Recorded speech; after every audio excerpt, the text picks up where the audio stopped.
இன்று மே மாதம் 2ஆம் தேதி சனிக்கிழமை.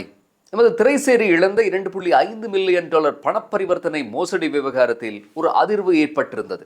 இந்த விவகாரத்தில் இடைநிறுத்தம் செய்யப்பட்டு வெளிநாடு செல்ல தடை விதிக்கப்பட்டிருந்த 4 அதிகாரிகளில் ஒருவரான ரங்க நிஷாந்த் குளியாப்பிட்டியில் உள்ள தனது வீட்டின் தோட்டத்தில் கடந்த வியாழக்கிழமை மர்மமான முறையில் இறந்து கிடந்தார். ரங்க நிஷாந்தவின் மரணம் உடனடியாக பரவலான கவன ஈர்ப்பை பெற்றது.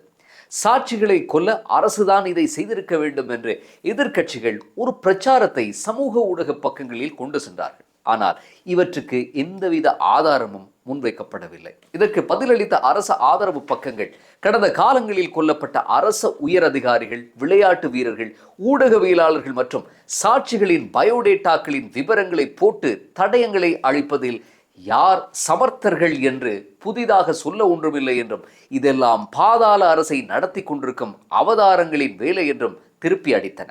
இப்படி ஆளாளுக்கு மாறி மாறி சமூக ஊடகங்களில் சேறுவாரி இறைத்து கொண்டிருந்த போதுதான் நேற்றைய தினம் மாலை வேளையில் ரங்க நிஷாந்தவின் பிரேத பரிசோதனை அறிக்கை வெளியாகியிருந்தது. அதில் கடந்த வியாழக்கிழமை தனது உயிரை மாய்த்து கொண்ட நிதியமைச்சின் வெளிநாட்டு வளங்கள் திணைக்களத்தின் உதவி பணிப்பாளர் ரங்க நிஷாந்தவின் மரணமானது அவராகவே ஏற்படுத்தி கொண்ட ஒன்று என்றும், அவரது கை மற்றும் கால்களில் ஏற்பட்டிருந்த காயங்கள் எல்லாம் அவர் கத்தியால் கீறியதால் ஏற்பட்டவை என்றும் பிரேத பரிசோதனை அறிக்கையை சமர்ப்பித்திருக்கிறது குளியாப்பிட்டிய மருத்துவமனையின் 4 வைத்தியர்கள் அடங்கிய குழு.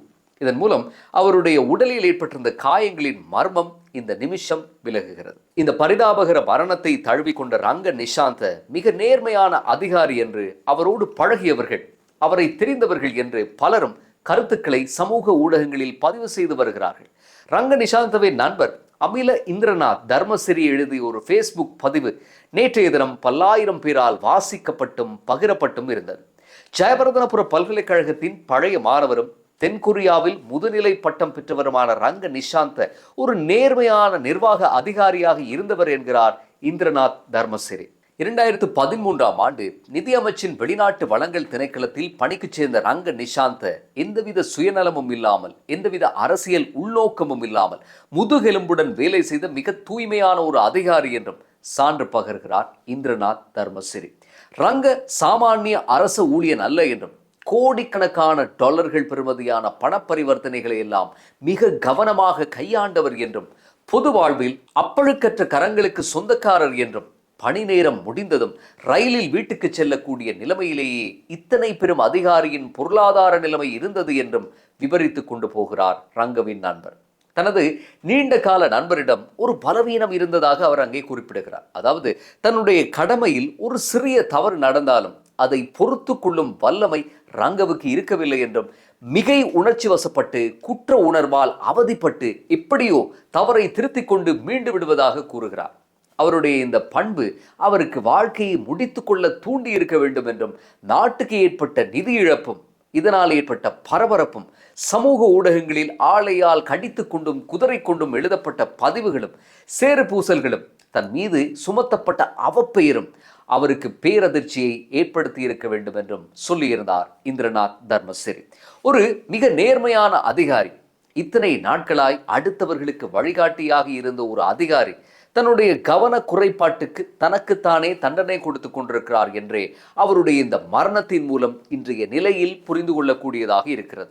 ரங்க நிஷாந்த 3 முறை CIDயில் வாக்குமூலம் கொடுத்திருக்கிறார். அவருடைய மொபைல் போனும் லேப்டாப்பும் கைப்பற்றப்பட்டிருக்கின்றன. அவர் எந்த நேரமும் கைது செய்யப்படக்கூடிய ஒரு நிலைமையில் தான் இருந்திருக்கிறார். இந்த நிலையில் அவர் 2 நாட்களாக எந்தவித ஆகாரமும் உட்கொள்ளாமல் மிகுந்த மன அழுத்தத்துக்குள்ளாக இருந்ததாகவும், ஆசிரியையான தனது மனைவியிடம் இது பற்றி அடிக்கடி புலம்பிக் கொண்டிருந்ததாகவும் ஆரம்ப கட்ட போலீஸ் விசாரணைகள் தெரிவிக்கின்றன. தனது தொழிலுக்கு என்ன ஆனாலும் பிரச்சனை இல்லை, ஆனால் என் பிள்ளைகள் நாளை எப்படி இந்த சமூகத்தை எதிர்கொள்ளப் போகிறார்கள், எனக்கு அதை நினைத்தாலே துக்கம் தொண்டையை அடைக்கிறது என்று இறப்பதற்கு முந்தைய இரவில் அவர் சொன்னதாகவும் தெரிவிக்கின்றன ஊடக செய்திகள். வியாழக்கிழமை காலை மகன் சாப்பிட கூப்பிட்ட போது தனக்கு தோட்டத்தில் வேலை இருப்பதாக கூறி வீட்டுக்கு பின்னே சென்றதாகவும், அங்கேதான் அவர் தன் வாழ்க்கைக்கு முற்றுப்புள்ளி வைத்துக் கொண்டு இரத்த வெள்ளத்தில் சரிந்திருந்ததாகவும் வாக்குமூலங்களும் விசாரணைகளும் தெரிவிக்கின்றன. என்னதான் மிகுந்த நேர்மையான அதிகாரியாக இருந்தாலும், ஒழுக்கம் உயிரிலும் ஓம்பப்படும் என்று பொது வாழ்வில் அதை பேணி வந்தாலும், எதிர்பாராத அவமானம் ஒன்றை தாங்கும் திறன் துரதிர்ஷ்டவசமாக ரங்கவுக்கு இருக்கவில்லை. 80 கோடிக்கு மேல் நாட்டுக்கு இழப்பை ஏற்படுத்தியதில் தானும் காரணகர்த்தாவாக இருந்துவிட்டேனோ என்ற குற்ற உணர்வு அவரை உந்தி தள்ளியதால் அவர் இப்படி ஒரு முடிவுக்கு வந்திருக்கலாம். ஆனால் அவர் எடுத்த இந்த முடிவால் அவருடைய அன்பான குடும்பம் இன்று சோகத்தில் மூழ்கியிருக்கிறது. தனது குடும்பத்தை ஆழமாக நேசித்த ஒரு மனிதன் இப்படி ஒரு திடீர் முடிவை எடுத்து அந்த குடும்பத்தையே நிர்கதிக்குள்ளாக்கிவிட்டு மீளா துயிலில் ஆழ்ந்து போனான் என்றுதான் ஆச்சரியமாக இருக்கிறது என்று பதிவுகள் எழுதியிருக்கிறார்கள் ரங்கவை தெரிந்தவர்கள். 2.5 மில்லியன் டாலர் மோசடி சம்பந்தமான பாராளுமன்ற விசாரணை குழு ஐக்கிய மக்கள் சக்தியின் பாராளுமன்ற உறுப்பினர் ஹர்ஷடி சில்வா தலைமையில் கூடிய போது நிதியமைச்சின் செயலாளர் ஹர்ஷன சூரிய பெரும உட்பட அதிகாரிகள் சாட்சியம் அளித்திருந்தார்கள். இது பற்றி ஊடகங்களுக்கு கருத்து தெரிவித்த ஹர்ஷடி சில்வா இது மிக பெரும் திருட்டு என்றும் 2025 நவம்பர் முதல் 2026 ஜனவரி வரை 10 பண பரிவர்த்தனைகள் நடந்துள்ளதாகவும் இந்த 10 பரிவர்த்தனைகளால் ஏற்பட்ட மொத்த வருமான இழப்பு தான் 2.5 மில்லியன் டாலர்கள் என்றும் தெரிவித்திருக்கிறார். 2026ஆம் ஆண்டு சிஐடிக்கு இது பற்றி அறிவிக்கப்பட்டு உள்வீட்டு விசாரணை ஆரம்பமாகி இருக்கிறது. மார்ச் மாதம்தான் எல்லாமே உறுதிப்படுத்தப்பட்டிருக்கிறது. அரசு ஊடகங்களில் செய்தி கசியாமல் 3 மாதங்களுக்கு மேல் கவனமாக இருந்திருப்பது இதன் மூலம் அம்பலமாகிறது. ஜனவரி மாதமே சிஐடி முறைப்பாடும் செய்திருப்பதால் இதன் மூலம் அரசு எதையும் மூடி மறைக்க விரும்பவில்லை என்று நிரூபணமாகிறது. ஆனால் ஊடகங்களில் இவை வெளிவந்தால் அது அதிகாரிகளுக்கு பெரும் தலையடியாக மாறும், அரசின் கீர்த்தி நாமம் பழுதாகும் என்றுதான் அடக்கி வாசித்திருக்கிறது அரசு. ஆனால் இந்த விவகாரம் எப்போது வெளிச்சத்துக்கு வந்ததோ அன்று முதல் ரங்க நிஷாந்த போன்றோரின் நிம்மதி சென்றுவிட்டது. இங்கே இன்னொரு விடயத்தையும் சுட்டிக்காட்ட வேண்டும். என்னதான் சமூக ஊடகங்களில் இந்த கொடுக்கல் வாங்கலோடு சம்பந்தப்பட்ட அதிகாரிகள் எல்லாம் பகிரங்கப்படுத்தப்பட வேண்டும் என்று ஆட்கள் கோஷம் எழுப்பியிருந்தாலும் அப்படி எதையும் அரசு செய்யவில்லை. சம்பந்தப்பட்ட அதிகாரிகளின் சேவையை மாத்திரம் இடைநிறுத்தி விசாரணைக்கு முகம் கொடுக்குமாறு சொன்னது. ஆனால் இது மத்திய வங்கி கொள்ளைக்கு சமனான ஒரு கொள்ளை என்றும் அரசும் அதிகாரிகளும் சேர்ந்து பெரும் தொகை பணத்தை கையாடல் செய்திருப்பதாகவும் எதிர்க்கட்சிகள் செய்த அர்த்தமற்ற பிரச்சாரங்களை ரங்க நிஷாந்தவால் தாங்கிக் கொள்ள முடியவில்லை.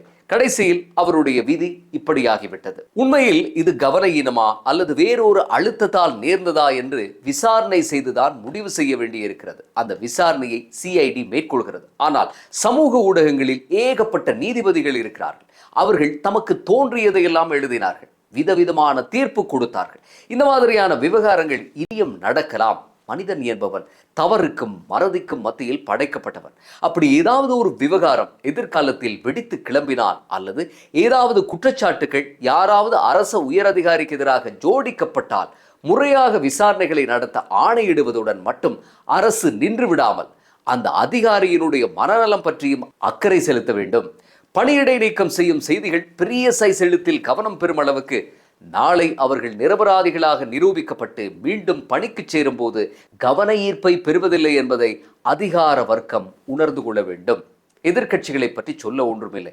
அவர்கள் எப்போதும் தம் வழக்கமான சேறு பூசல்களை செய்து கொண்டிருப்பார்கள். அதிகாரிகளும் அரசும் சேர்ந்து திருடுவதாக சொல்வார்கள். இன்னும் ஒன்று, தற்கொலை செய்து கொண்ட பிறகு சாட்சிகளை மறைக்க நடந்த கொலை என்பார்கள். இறந்து போனவர்களை மீண்டும் மீண்டும் கொன்று கொண்டே அவர்கள் தம் அரசியலை செய்து கொண்டே இருப்பார்கள். ஆனால் பொறுப்புள்ள அரசு தன் உயரதிகாரிகள் குற்றவாளிகள் என்று நிரூபிக்கப்படும் வரை அவர்களை பாதுகாக்க வேண்டும். ரங்க நிஷாந்த போன்ற ஒரு உயிரை இனியும் இழப்பதற்கு வழி சமைக்க கூடாது. இந்த சம்பவங்கள் பற்றி நேற்றைய மேதின கூட்டங்களில் ஜனாதிபதி அனுரகுமார் திசாநாயக்க காத்திரமான கருத்துக்களை சொல்லக்கூடும் என்று ஒரு எதிர்பார்ப்பு நிலவி இருந்தது. ஆனால் ஜனாதிபதி அது பற்றி எதுவும் சொல்லவில்லை. அவர் பாராளுமன்றத்தில் இந்த மோசடி மற்றும் அதனோடு தொடர்பான இன்னும் பல விடயங்கள் பற்றி உரையாற்றி இருப்பதாக நம்பகரமான வட்டாரங்கள் செய்திகளை வெளியிட்டிருக்கின்றன. ஆக 2026ஆம் ஆண்டு என்பது சட்டத்தின் ஆட்சி நடக்கும் ஆண்டாக அமையும் என்றும் பல குற்றவாளிகள் சிறை செல்லும் ஆண்டாக அமையும் என்றும் தான் சொல்லியிருந்தார்.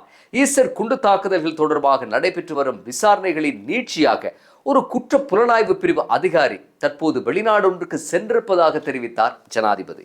சிஐடி பணிப்பாளர் ஷானி அபேசேக்கர பிரான்சுக்கு சென்றிருப்பதாக ஊடகங்கள் செய்தி வெளியிட்டிருந்த நிலையில் ஈஸ்டர் குண்டு தாக்குதலின் முழு பின்னணி பற்றி தெரிந்தவரும் முன்னாள் பாராளுமன்ற உறுப்பினர் பிள்ளையான் மற்றும் முன்னாள் அரசு புலனாய்வு பிரிவின் தலைவர் சுரேஷ் சலே ஆகியோருடன் நெருங்கி பழகியிருந்தவரும் சேனல் 4 தொலைக்காட்சிக்கு சர்ச்சைக்குரிய நேர்காணல் ஒன்றை வழங்கியவருமான அசாத் மௌலானாவிடம் வாக்குமூலம் எடுக்கத்தான் ஷானி அபேசேகர சென்றிருப்பதாக சொல்லப்பட்ட செய்திகளுக்கு விசேடமான ஒரு அந்தஸ்து கிடைத்தது ஜனாதிபதியின் உரையை தொடர்ந்து. ஈஸ்டர் விடயத்தில் ஏதோ பெரிதாக நடக்க இருக்கிறது என்பது மாத்திரம் புலனாகிறது.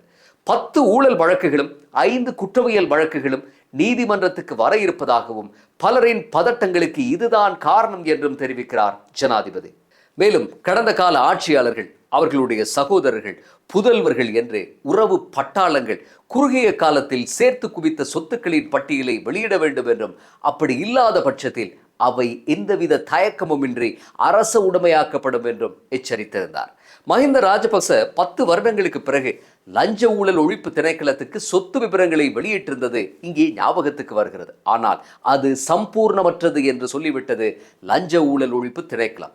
மஹிந்த ராஜபக்ச தொடர்ச்சியாக தம் சொத்துக்களை பிரகடனப்படுத்த தவறிக்கொண்டிருக்கும் இந்த தருணத்தில் ஜனாதிபதி அனுரவின் சட்டம் மஹிந்தவின் மீது எப்படி பாயப்போகிறது என்று அவதானித்தபடி இருக்கிறார்கள் மக்கள். எதிர்க்கட்சிகளினுடைய ஆர்ப்பாட்டங்களுக்கு பதிலளித்த ஜனாதிபதி 10-15 பேர் வந்து அரசே வீட்டுக்கு செல் என்று கத்திவிட்டு அவர்கள் வீட்டுக்கு செல்வதாகவும், இது மக்களின் அரசு என்றும் சொல்லிக் கொண்டு போனார். தித்வா புயலுக்கு பிறகு 5000 கோடி ரூபாய் நிவாரணத்துக்கு ஒதுக்கியதாகவும், இது கடன்பட்டோ பணம் அச்சடித்தோ செய்த ஒன்றல்ல என்றும், மக்களின் பணத்தை சேமித்துத்தான் மக்கள் சேவைக்கு பயன்படுத்துவதாகவும் சொன்னார் ஜனாதிபதி. என்னை ஜனாதிபதியாக்கியது குடும்பம் அல்ல, இந்த நாட்டில் துன்பப்படும் மக்கள் என்று உணர்வுபூர்வமான வசனங்களை ஆங்காங்கே தூவி சென்ற ஜனாதிபதி மத்திய கிழக்கில் முடிவில்லாத யுத்த பதட்டங்களின் காரணமாக எரிபொருள் விலை சற்று அதிகரிக்கலாம் என்றும் சொன்னார். எல்லாமே நன்றாக போய்கொண்டிருந்த படத்தில் கிளைமேக்ஸ் அதிர்ச்சிகரமானதாக ஆகிவிட்டது இந்த பகீர் அறிவிப்பு காரணமாக. நல்லார் ஒருவர் உளரேல் அவர் பொருட்டு எல்லோருக்கும் பெய்யும் மழை என்றார் ஔவையார். ட்ரம்ப் என்ற ஒருவர் உளரேல் அவர் பொருட்டு எல்லோருக்கும் எரிபொருள் விலையேற்றம் என்று சலித்துக் கொள்வதை தவிர வேறு என்னதான் நமக்கு செய்ய முடியும்? மீண்டும் அடுத்த பதிவில் சந்திப்போம்.